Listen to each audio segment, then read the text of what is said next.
Saudações, galera! Vamos falar sobre o clássico entre Corinthians e Santos, uma partida marcada por momentos decisivos, escolhas controversas e um futebol que, apesar da vitória, ainda levanta muitas dúvidas. O Corinthians conseguiu o resultado, mas a atuação em campo não convenceu. O técnico novamente optou por mudanças drásticas e dessa vez a escalação surpreendeu bastante, principalmente pela formação extremamente defensiva adotada, mesmo jogando em casa. Desde o início, já sabíamos da ausência de uma peça fundamental e que outro jogador começaria no banco, mas ninguém esperava uma estrutura tão cautelosa. E olha só, essa foi a terceira vitória do Timão sobre o Santos só neste ano, hein?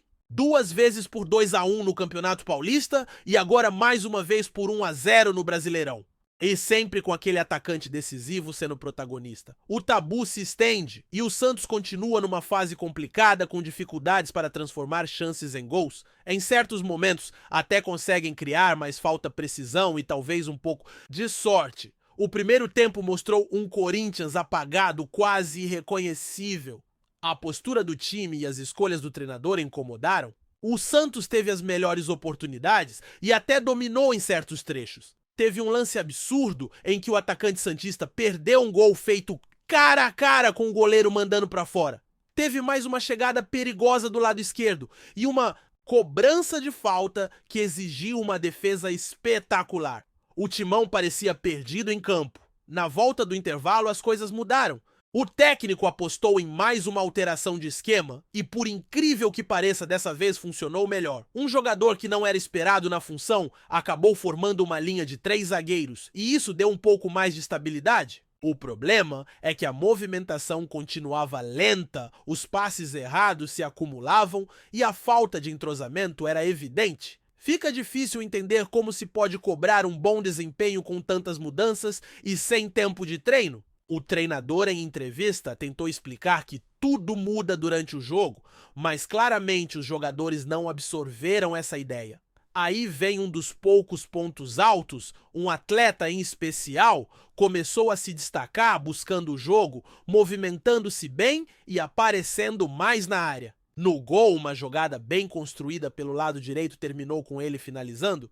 Mesmo atuando isolado no primeiro tempo, ele se reinventou na partida e mostrou por que é tão importante. Lembremos que em outros momentos da carreira ele sofreu, jogando sozinho preso entre os zagueiros sem apoio.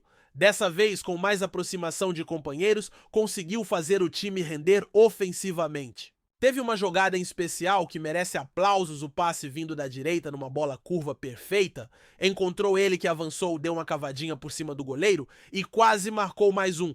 Já são vários gols nesta temporada, um número expressivo.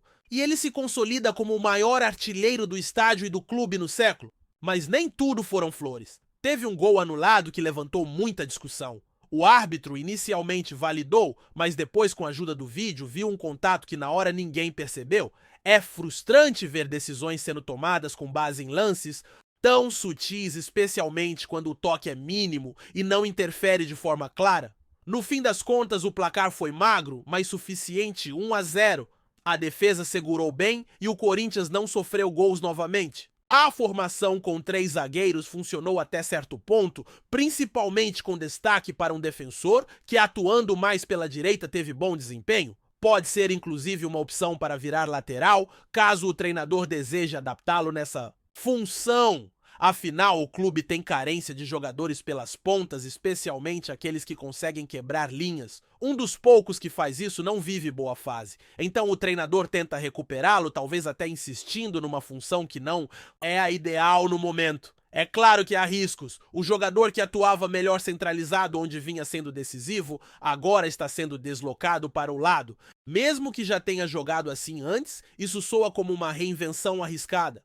Do outro lado, um jogador criativo e veloz poderia ser essencial, mas está fora. E isso faz diferença. A ausência de peça-chave é sentida, e mesmo com a vitória, o desempenho coletivo ainda preocupa. O treinador, embora esteja tentando implantar suas ideias, parece perdido entre tantas mudanças e carências no elenco. E aqui entra uma crítica mais profunda. A gestão anterior também tem culpa nesse cenário. Foi no começo do ano que decidiram que o elenco não precisava de reforços. A realidade mostra o contrário. O time precisa de laterais pontas velozes, jogadores que driblem, avancem e desequilibrem. Hoje em dia, esse tipo de atleta está cada vez mais raro no futebol brasileiro. Um jovem do Nordeste, por exemplo, tem se destacado e deveria ser alvo de investimento. É hora de correr atrás? Não!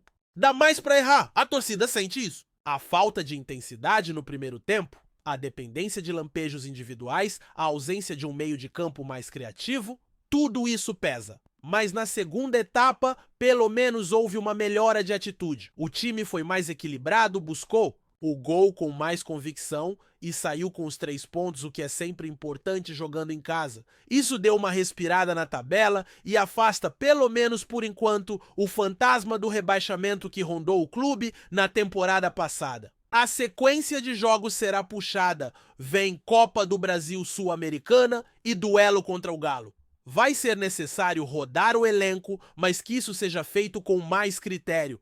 A vitória sobre o Santos foi importante, mas está longe de ser um sinal de estabilidade. Ainda falta muito trabalho, reforços pontuais e principalmente uma identidade clara de jogo. E enquanto isso não acontecer, o Corinthians seguirá oscilando mesmo com vitórias pontuais? Mesmo com a vitória em cima do Santos, não dá para ignorar que o desempenho do Corinthians foi abaixo do esperado? E esse tipo de atuação tem se repetido com frequência. O time entra em campo sem uma ideia clara de jogo, depende muito de improviso e parece não ter uma estrutura consolidada. Isso acaba gerando uma instabilidade que preocupa ainda mais quando se leva em conta a sequência difícil que vem pela frente. É como se o time jogasse mais na base do instinto do que de uma proposta bem treinada.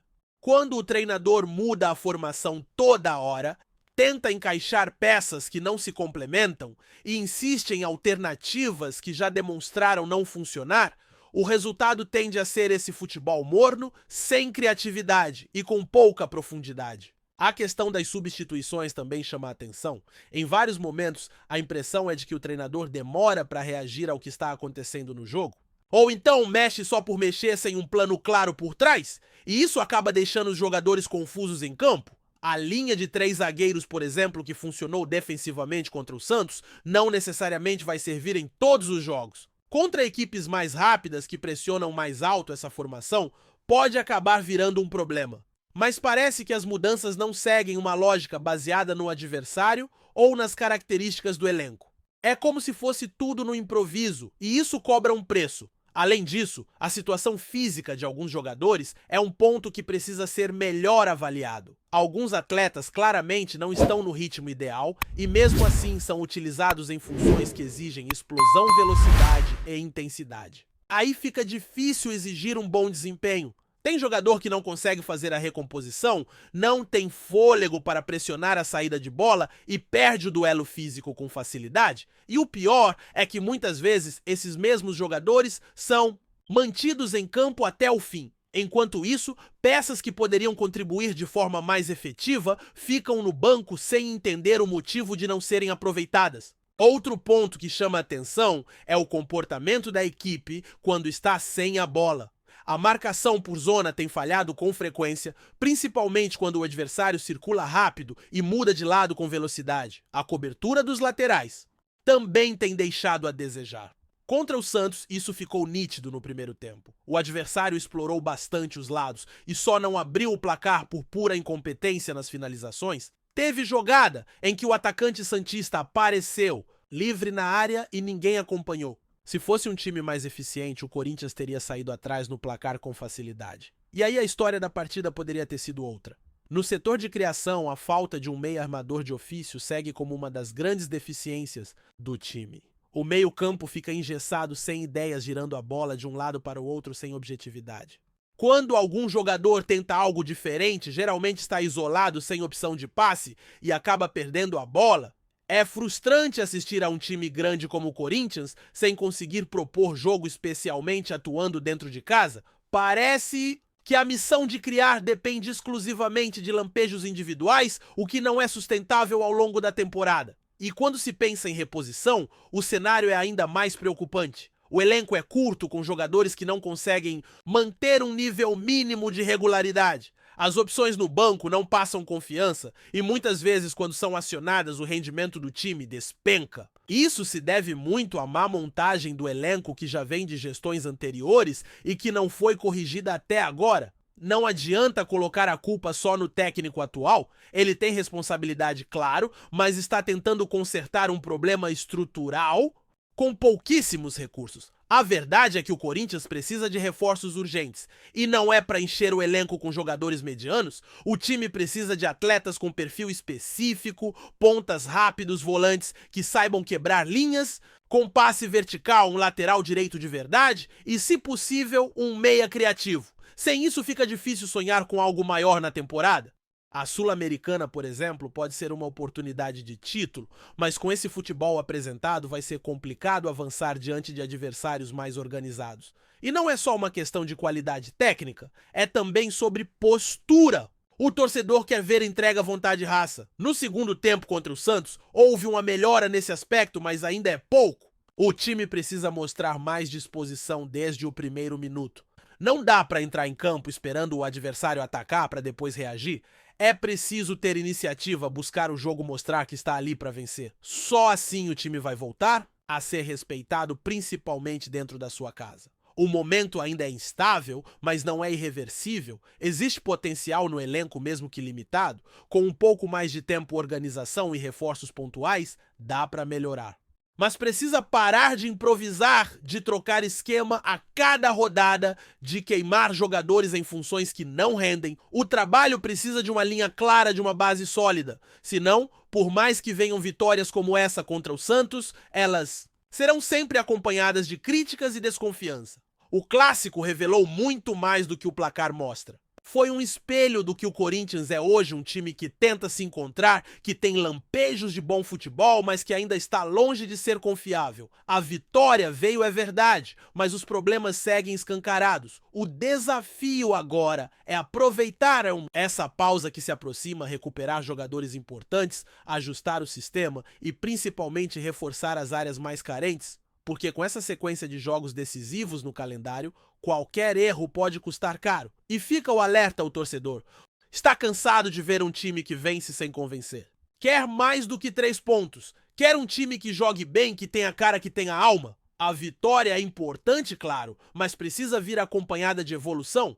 Caso contrário, será apenas mais uma ilusão passageira em meio a uma temporada que já começou com muitos tropeços. Antes de prosseguirmos, te pedimos que deixe seu like e já se inscreva no canal para não perder nenhuma novidade exclusiva do Corinthians continuando. O mundo do futebol está sempre em constante movimentação. E a mais recente notícia que agita os bastidores envolve o atacante Yuri Alberto, atualmente no Corinthians. Surgiu um rumor forte nos últimos dias de que o jovem jogador estaria de malas prontas para deixar o clube paulista e dar um salto importante em sua carreira rumo à Premier League, a liga inglesa considerada uma das mais competitivas e rentáveis do planeta. Yuri Alberto, que vem se destacando com seu talento e versatilidade no ataque corintiano, chamou a atenção de olheiros e clubes europeus graças à sua combinação de velocidade, técnica e faro de gol. Desde que chegou ao Corinthians, ele tem mostrado um crescimento consistente, conquistando a confiança da comissão técnica e a admiração da torcida. A possibilidade de uma transferência para a Inglaterra já movimenta o mercado e coloca o atacante em um cenário que pode ser decisivo para o seu futuro profissional. A Premier League, conhecida por sua intensidade e qualidade, tem sido o destino ideal para muitos jogadores brasileiros que buscam não apenas crescimento esportivo, mas também projeção internacional e estabilidade financeira. Para Yuri Alberto, essa mudança representaria um enorme desafio, mas também uma grande oportunidade de consolidar seu nome entre os grandes do futebol mundial. Os clubes ingleses costumam observar de perto jovens promessas sul-americanas, e o interesse pelo atacante do Corinthians mostra que ele está na mira de equipes que buscam renovar seu elenco com talento jovem e potencial para crescer.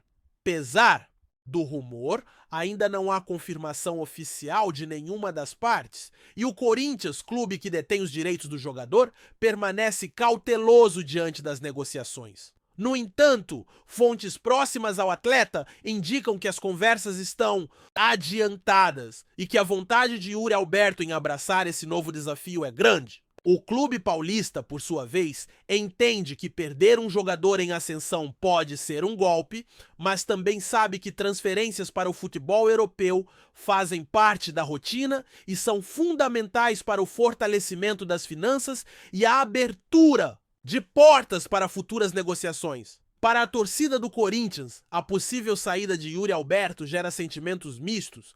Por um lado, existe a tristeza natural de perder um jogador importante e promissor no time. Por outro, há o orgulho de ver um atleta criado ou lapidado no clube ganhar espaço em um cenário internacional de peso. A expectativa agora é por um desfecho que beneficie todas as partes. O jogador, que busca crescimento, o Corinthians, que precisa equilibrar suas finanças e manter o nível competitivo, e os fãs, que desejam continuar acompanhando as trajetórias dos talentos que vestem a camisa alvinegra. Se confirmado, o passo de Yuri Alberto rumo à Premier League pode ser o início de uma nova fase em sua carreira, onde desafios, adaptações e conquistas estarão no horizonte. A atenção do mercado europeu e dos amantes do futebol estará voltada para esse jovem atacante, que pode em breve brilhar nos gramados ingleses, abrindo um novo capítulo em sua trajetória e deixando um legado importante tanto no Corinthians quanto no futebol brasileiro. Até lá, os torcedores seguem acompanhando atentamente cada movimento, na esperança de que esse talento siga crescendo e representando o Brasil com excelência no cenário mundial. Apresentamos as últimas notícias do Corinthians diariamente. Inscreva-se no nosso canal e deixe o seu like para continuar recebendo informações exclusivas. Não se esqueça de compartilhar a sua opinião sobre essa notícia nos comentários, pois sua participação é crucial para o Corinthians. Até o próximo vídeo, fiel.